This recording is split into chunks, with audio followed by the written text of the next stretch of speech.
숲의 이름을 따라 걷는 시간. 여러분, 숲에 오신 것을 환영합니다. 우리는 흔히 나무를 보면서도 그냥 초록색 나무라고만 생각하고 지나칩니다. 그러나 사람마다 이름이 있고 사연이 있듯이 나무에도 이름이 있고 그 이름 속에는 자연이 들려주는 이야기가 숨어 있습니다. 오늘은 나무 이름을 따라 걸으며 숲이 품고 있는 비밀을 함께 만나보겠습니다. 먼저 나무를 알아보는 방법부터 살펴볼까요? 사람을 알아볼 때 얼굴만 보는 것이 아니라 목소리와 걸음걸이, 표정까지 살피듯이 나무도 한 가지만 보고 판단하지 않습니다.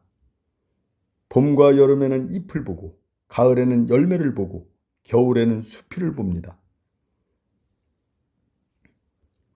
소나무는 붉은 빛 수피가 특징이고 삼나무는 세로로 길게 갈라진 껍질을 가지고 있습니다. 숲 해설가들은 잎이 없는 겨울에도 수피만 보고 나무를 구별합니다. 식엽수를 구분하는 방법도 있습니다. 소나무는 잎이 2개, 3개, 5개씩 모여 달리고 잎갈나무는 부드러운 잎이 여러 개 모여 달립니다. 대부분의 침엽수는 사철 푸르지만 잎갈나무는 가을이면 노랗게 물든 뒤 잎을 모두 떨어뜨리는 특별한 나무입니다. 자, 이제 나무들의 이야기를 만나보겠습니다. 첫 번째, 울릉도의 보물이라 불리는 솔송나무입니다. 이름 그대로 소나무를 닮은 잎을 가진 나무입니다. 우리나라에서는 울릉도에서만 자연적으로 자라는 귀한 상록 침엽수입니다. 거센 바닷바람과 척박한 환경을 견디며 살아온 울릉도의 산증이라 할 수 있습니다. 다음은 개잎갈나무입니다. 우리가 흔히 히말라야 시다라고 부르는 나무입니다. 가지가 층층이 펼쳐지고 끝이 우아하게 아래로 늘어지는 모습이 매우 아름답습니다. 그런데 이름 앞에 붙은 개자는 나쁘다는 뜻이 아닙니다. 식물 이름에서는 비슷하지만 다른 종류라는 의미로 사용되는 경우가 많습니다. 여러분이 수목원 온실에 가시면 식물 이름표를 보실 수 있습니다. 비슷한 식물들이 한 구역에 모여 전시되어 있는 경우가 있는데 사람으로 치면 같은 성씨를 가진 친척과 같습니다. 서로 닮았지만 다른 식물인 것이죠. 개잎갈나무도 잎갈나무를 닮았지만 가을에 잎을 떨어뜨리지 않는 상록수입니다. 그래서 이름 앞에 개자가 붙었습니다. 고향인 히말라야에서는 수천 년을 살아가는 신성한 나무로 여기며 학명의 뜻도 신들의 나무입니다. 이번에는 진짜 잎갈나무를 만나보겠습니다. 잎갈나무는 이름 그대로 가을이면 잎을 갈아입는 나무입니다. 연두빛 새잎으로 봄을 시작하고 가을에는 황급빛으로 물든 뒤 잎을 모두 떨어뜨립니다. 예로부터 강원도 지방에는 한 왕자가 병을 치료하기 위해 산을 찾았다가 잎갈나무 아래에서 쉬었다는 이야기가 전해 내려옵니다. 사실 여부를 떠나 사람들은 오래전부터 이 나무를 건강과 치유의 상징으로 여겨왔습니다. 잎갈나무의 친척인 일본 잎갈나무는 낙엽송이라는 이름으로 더 잘 알려져 있습니다. 성장이 매우 빠르고 줄기가 곧아 우리나라 산림녹화 사업의 주역이 되었습니다.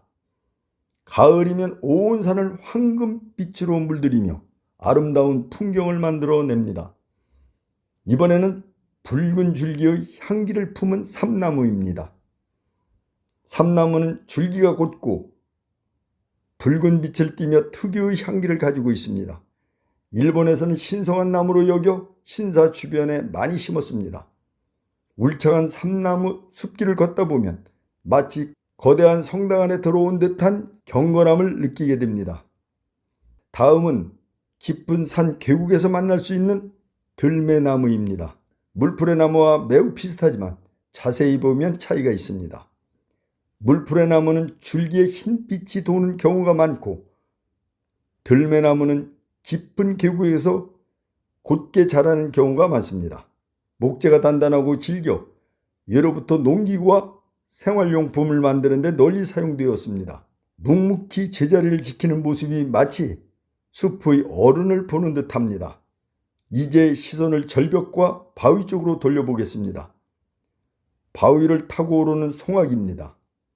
송악은 줄기에서 공깃뿌리를 내어 암석과 나무에 단단히 붙어 살아갑니다. 겨울에도 푸른 잎을 유지하는 대표적인 상록 덩굴 식물입니다.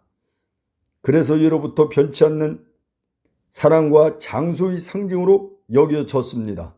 어떤 환경에서도 포기하지 않고 우위를 향해 자라는 모습은 우리에게 큰 용기를 줍니다.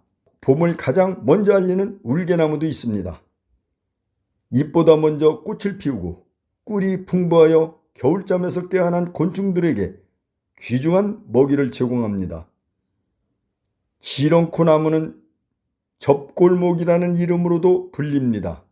예로부터 뼈 건강과 관련하여 이용되어 왔으며 이름의 유래에는 여러 전설이 전해지고 있습니다.